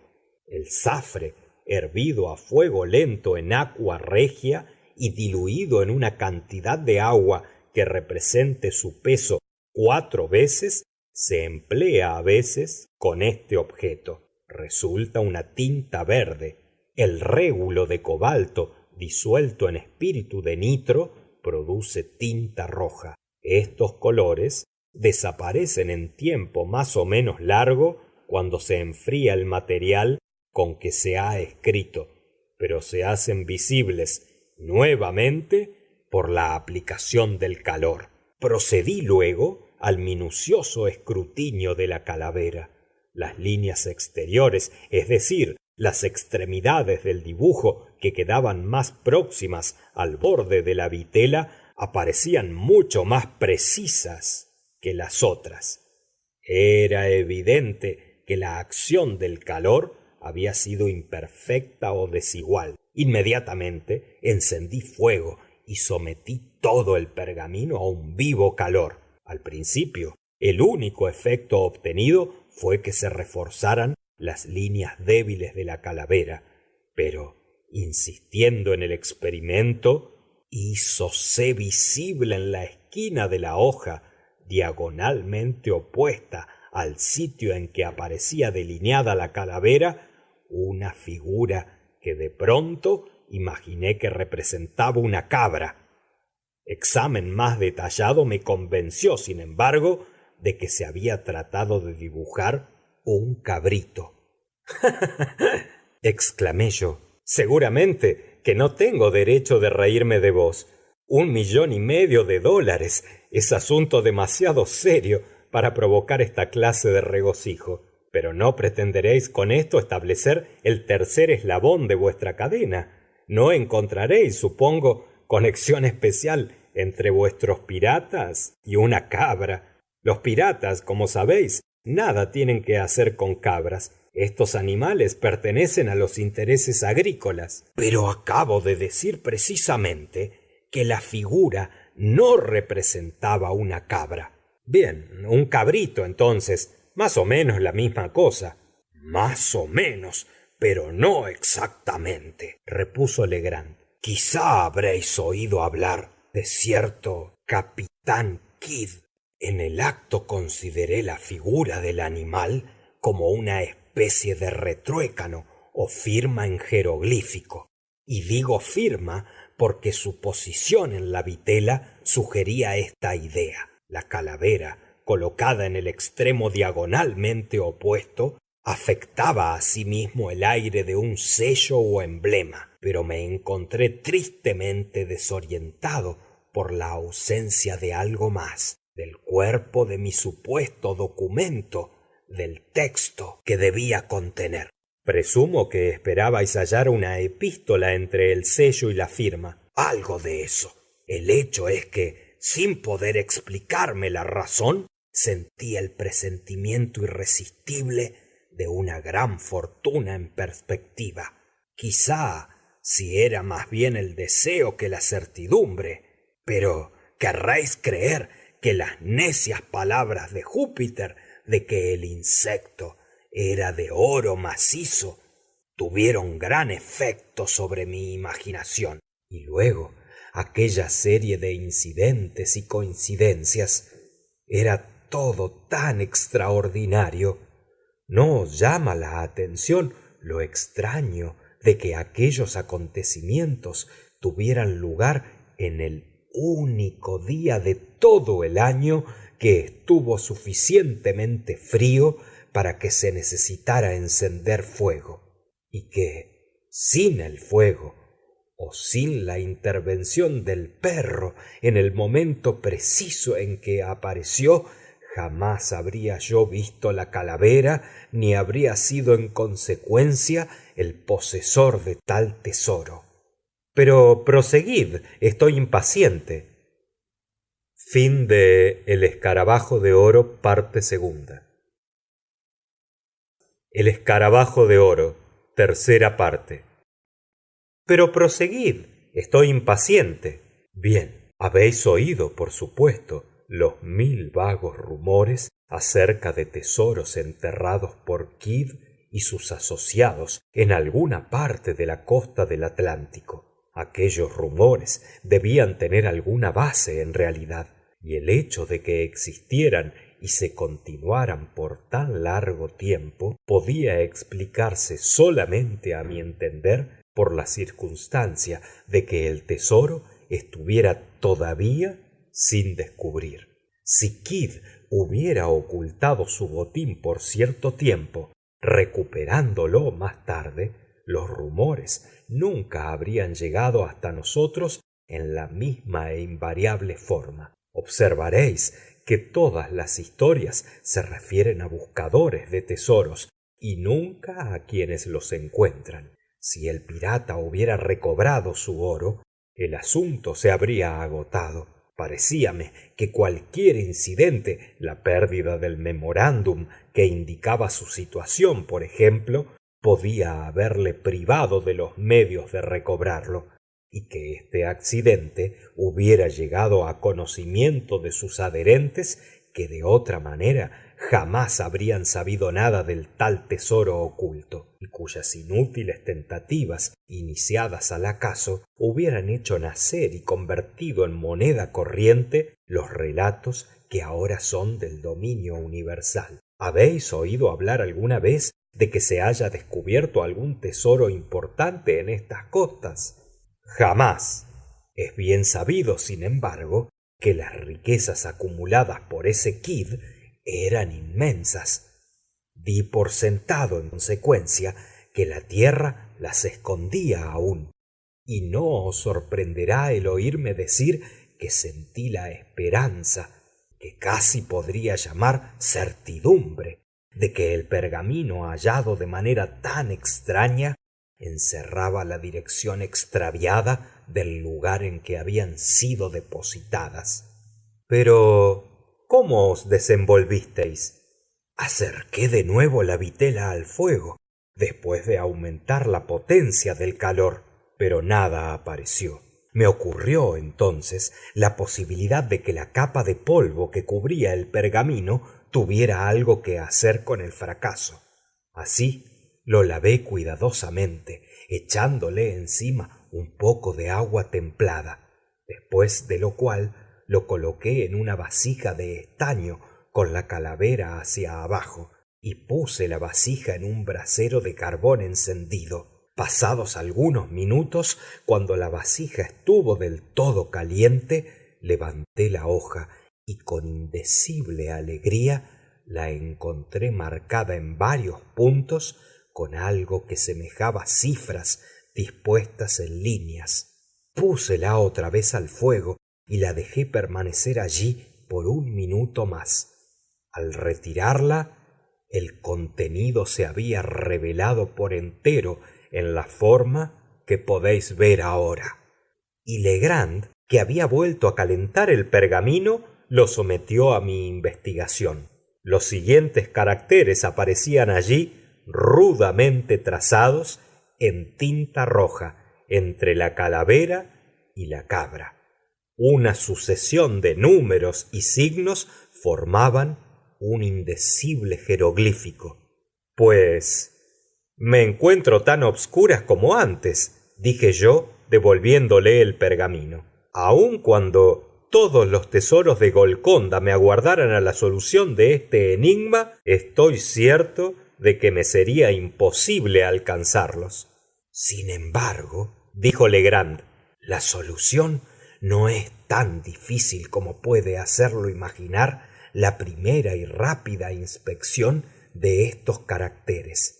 Estos signos, como es fácil adivinar, constituyen una clave, es decir, tienen un significado, mas, por lo que sabemos de Kidd, no suponía yo que fuera capaz de construir cifras muy abstrusas.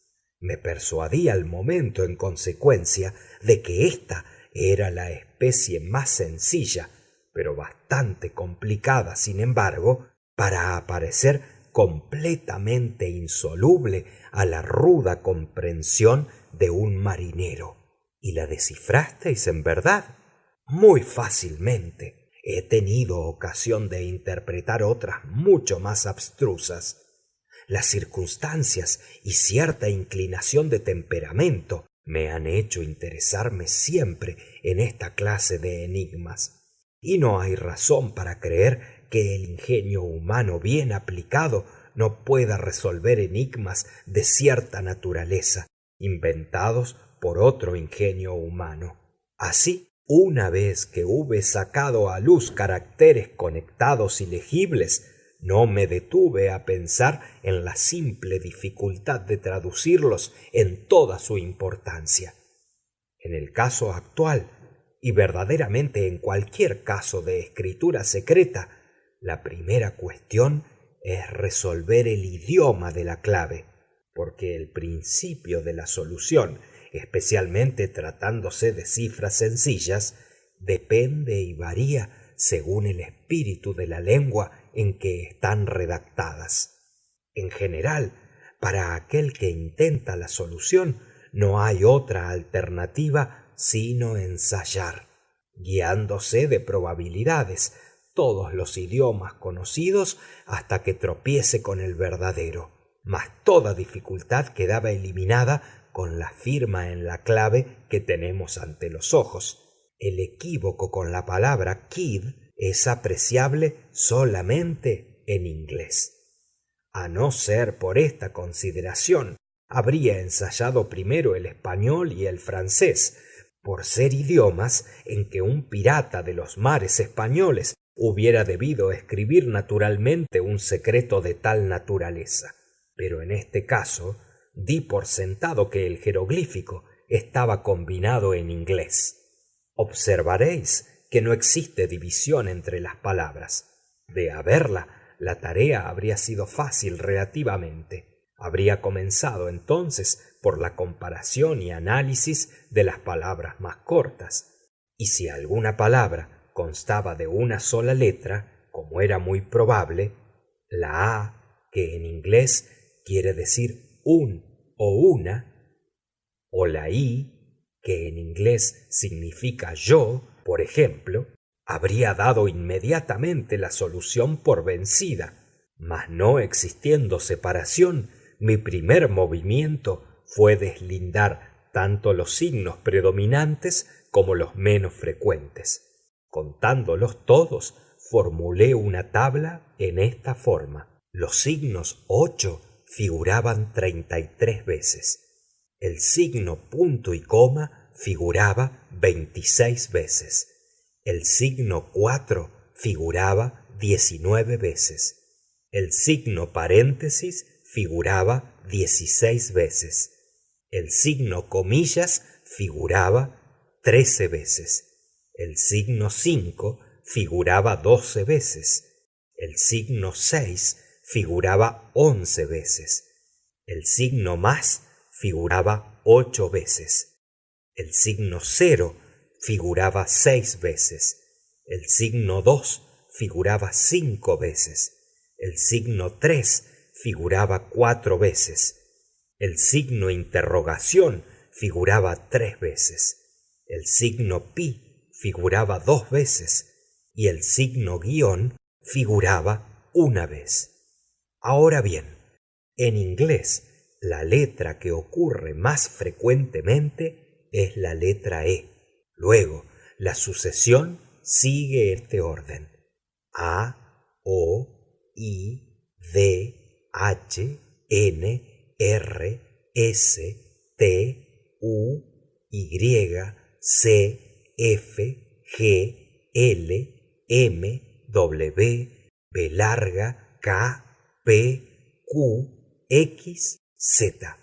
La E predomina en tan vasta escala que muy rara vez se presenta una frase independiente de cualquier extensión en que esta letra no sea el signo más repetido. De consiguiente, tenemos ancho campo desde el principio para dar forma a algo más que una simple hipótesis. El uso general que puede hacerse de esta tabla es evidente, pero en este caso tan solo exigiremos de ella servicios muy relativos. Como el signo principal es 8, comenzaremos dando por sentado que corresponde a la E del alfabeto regular.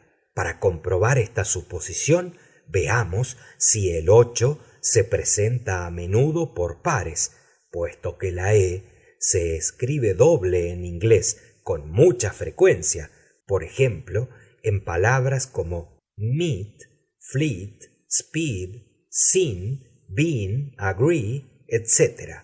En esta clave la encontramos en grupos de 2 no menos de 5 veces, a pesar de que el jeroglífico es bien corto. Supongamos entonces que el 8 es una E. Ahora bien, entre todas las palabras del idioma inglés, la palabra the, que significa el, la, los, las, es la más usada. Veamos si hay repetición de 3 caracteres colocados en el mismo orden en que el último sea 8. Si descubrimos repetición de tales signos, arreglados en esta forma, probablemente representan la palabra the.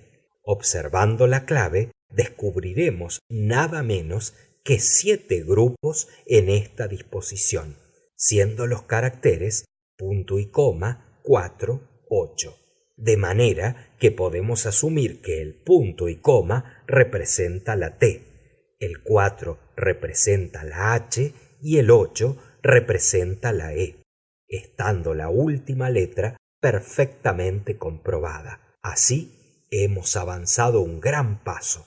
Por el hecho de haber descubierto esta sola palabra, nos hallamos capaces de dilucidar un punto de gran importancia, esto es, el principio y la terminación de algunas palabras. Estudiemos, por ejemplo, la penúltima vez que se representa la combinación punto y coma 4, 8, no muy lejos del final del manuscrito. Sabemos ya que el punto y coma que le sigue inmediatamente es el principio de otra palabra, y de los 6 caracteres que suceden a este de, conocemos 5 nada menos. traduciendo dichos caracteres a las letras que hemos descubierto que representan y dejando un espacio en blanco para el signo que desconocemos, resulta T espacio ith.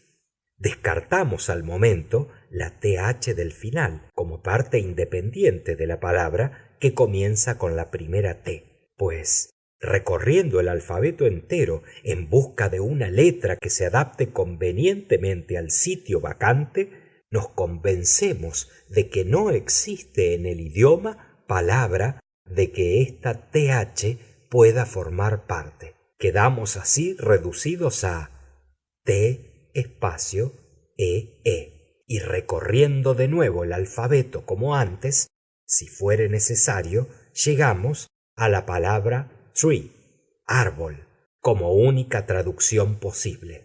Entonces encontramos que hemos ganado otra letra, la R, representada por el signo paréntesis, con las palabras the tree, el árbol, a continuación. Mirando a poca distancia de estas palabras, tropezamos de nuevo con la combinación punto y coma 4, 8 y la empleamos esta vez como terminación de la palabra que la precede inmediatamente. Así ponemos en claro esta disposición. The tree, punto y coma, 4, paréntesis, signo de interrogación, 3, 4, D. O, sustituyendo las letras ya conocidas, encontramos que dice The tree, THR, signo de interrogación, 3, HD. Ahora bien, si dejamos en blanco los caracteres desconocidos o los sustituimos con puntos, dice así: The tree, HD, en que la palabra through, que quiere decir siguiendo, a través de, o por medio de, o a lo largo de, salta inmediatamente por sí misma. Mas este nuevo descubrimiento nos da 3 letras más, la O, la U y la G, representadas por el signo más, por el signo de interrogación y por el signo 3. Estudiando luego minuciosamente la clave en busca de combinaciones de los caracteres conocidos, encontramos esta disposición no muy lejos del principio: signo 8, signo 3, signo de paréntesis, signo 8, signo 8, o sea, agree, que corresponde claramente a la conclusión de la palabra degree, que quiere decir grado, y nos da una nueva letra, la D, representada por el signo positivo. 4 letras más allá de la palabra degree advertimos la combinación punto y coma 4, 6, paréntesis, punto y coma 8, 8. Traduciendo los caracteres conocidos y reemplazando el otro con un punto como hicimos antes, leemos lo siguiente: 30. Arreglo que sugiere inmediatamente la palabra 13, 13, y nos procura a su vez 2 caracteres, la I y la N, representados por el signo 6 y por el signo asterisco. Volviendo ahora al principio del jeroglífico, encontramos la combinación signo 5, signo 3, signo más, signo positivo. Traduciendo según el método empleado, obtenemos good, lo que nos prueba que la primera letra es una A y que las 2 primeras palabras son a good, que quiere decir un buen. Es tiempo ya de arreglar nuestra clave en forma tabular, según lo que hemos descubierto, para evitar confusión. Resulta así: el signo 5 representa la A, el signo positivo representa la D, el signo 8 representa la E, el signo 3 representa la G, el signo 4 representa la H, el signo 6 representa la I, el signo asterisco representa la N, el signo más representa la O, el signo asterisco representa la R, El signo punto y coma representa la T. El signo de interrogación representa la U. Tenemos representadas, por consiguiente, nada menos que 11 de las letras más importantes, y es inútil proseguir relatando los detalles de la solución. Lo que he dicho basta para demostraros que claves de esta naturaleza pueden ser descifradas fácilmente y daros a la vez una idea de su desenvolvimiento racional. Podéis estar seguro de que el ejemplar que tenemos ante los ojos pertenece a la especie más sencilla de jeroglíficos. Solo me resta ahora facilitaros la traducción completa de los caracteres trazados en el pergamino, tal como yo la he solucionado. Hela aquí. Un buen vidrio desde el Hotel del Obispo en el Asiento del Diablo, 41 grados 13 minutos norte-nordeste, tronco principal, séptima rama, este tiro por el ojo izquierdo de la calavera, línea recta desde el árbol, siguiendo el tiro, 50 pies.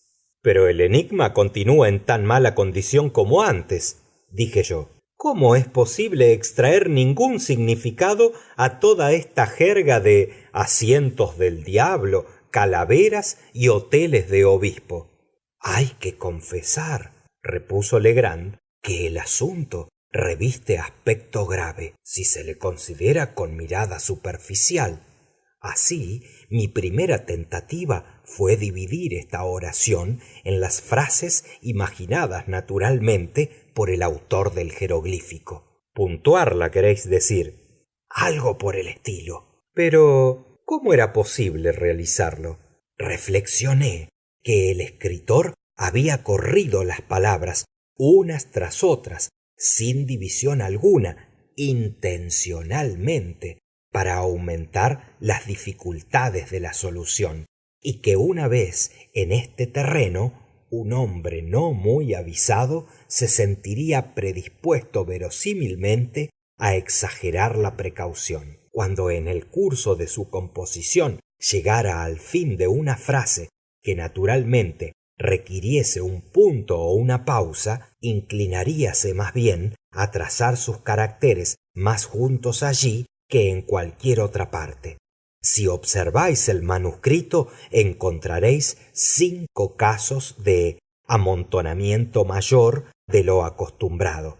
Actuando bajo esta sugestión, hice la división como sigue: un buen vidrio desde el Hotel del Obispo en el Asiento del Diablo, 41 grados 13 minutos norte-nordeste, tronco principal, séptima rama este, tiro por el ojo izquierdo de la calavera, línea recta desde el árbol, siguiendo el tiro, 50 pies. A pesar de la división, me quedo a obscuras, dije. También me dejó a mí a obscuras por algunos días, replicó Legrand, durante los cuales practiqué pesquisas diligentes en los alrededores de la isla de Sullivan, tratando de averiguar si existía algún edificio conocido con el nombre de Hotel del Obispo.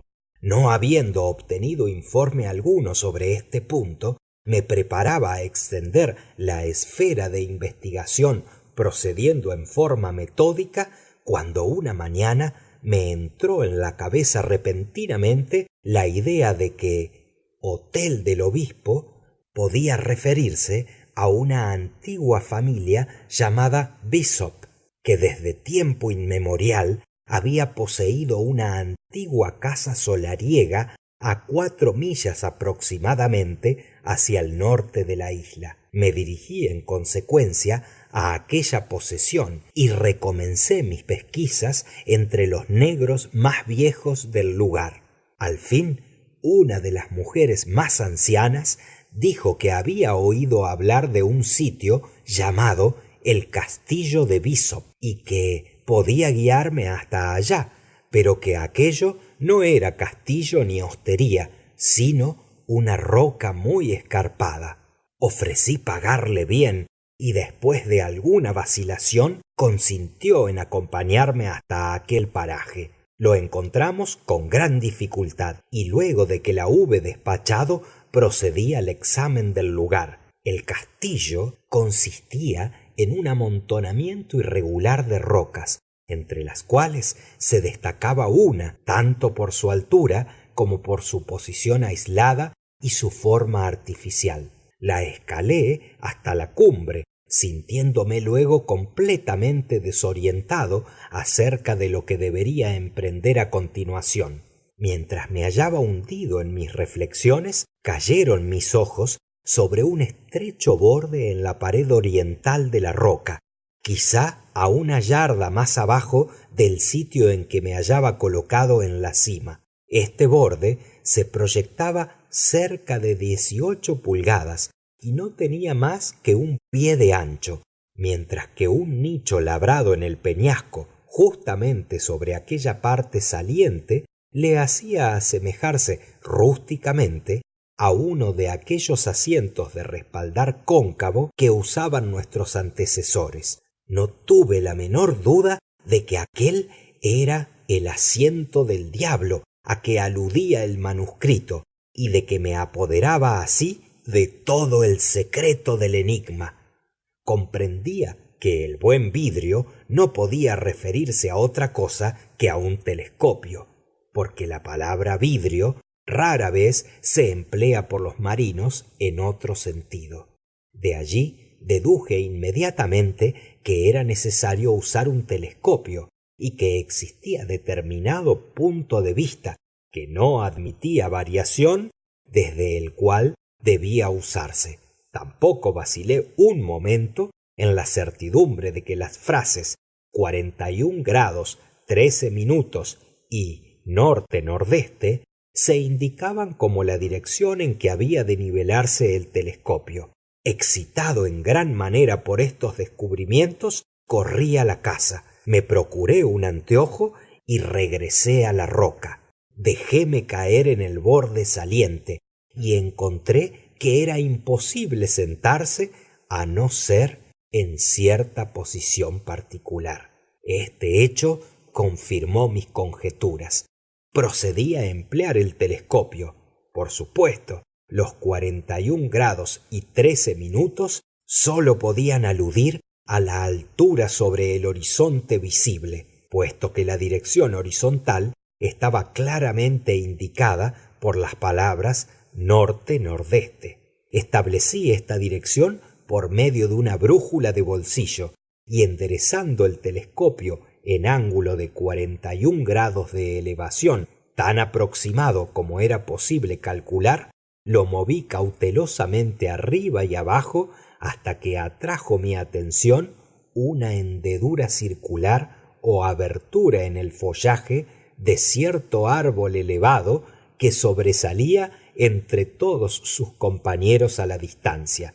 En el centro de esta abertura aparecía una mancha blanca, cuya naturaleza no pude discernir de pronto. Ajustando el lente del telescopio, miré otra vez, y entonces advertí que era un cráneo humano. Ante tal descubrimiento, sentí la confianza total de haber solucionado el enigma, porque la frase tronco principal, séptima rama este, podía referirse únicamente a la posición del cráneo en el árbol, en tanto que tiro por el ojo izquierdo de la calavera admitía asimismo sólo una interpretación con referencia a la manera de encontrar el tesoro enterrado. Comprendí que la indicación era arrojar un objeto pesado por el ojo izquierdo de la calavera y que una línea recta tirada desde el punto más cercano del árbol, siguiendo el tiro, o sea, el sitio donde el proyectil hubiera caído, y extendida a 50 pies de distancia, indicaría un lugar determinado, y en aquel lugar determinado pensé yo que era por lo menos posible que existiera algún depósito valioso. Todo esto está admirablemente claro, dije, y aun cuando muy ingenioso, es sencillo y explícito. ¿Qué hicisteis luego de haber dejado el Hotel del Obispo? Bien, anoté cuidadosamente los detalles del árbol y regresé a la casa. Apenas abandoné el asiento del diablo, desvanecióse la abertura circular y no pude volver a encontrarla por más que me volviera en uno u otro sentido, lo que representa para mí el ingenio mayor en todo este asunto es el hecho, del cual he llegado a convencerme por repetidos ensayos, de que el espacio abierto circular en cuestión no es visible de ningún otro punto sino de aquel que procura el estrecho borde sobre el frente de la roca. En esta expedición al Hotel del Obispo estuve acompañado de Júpiter, quien había observado indudablemente la abstracción de mis maneras en las últimas semanas y tenía gran cuidado de no dejarme solo, pero al día siguiente logré escapar a su vigilancia levantándome muy temprano y me largué a las colinas en busca del árbol. Después de mucho trabajo logré encontrarlo. Cuando volví a casa por la noche, mi criado se proponía administrarme una corrección. El resto de la aventura lo conocéis tan bien como yo. Imagino, dije, que en la primera tentativa de excavación errasteis el sitio por la estupidez de Júpiter de hacer caer el insecto por el ojo derecho de la calavera en vez del izquierdo. Precisamente, este error nos daba una diferencia de 2,5 pulgadas en el sitio del tiro, es decir, en la posición de la estaca que quedaba cerca del árbol.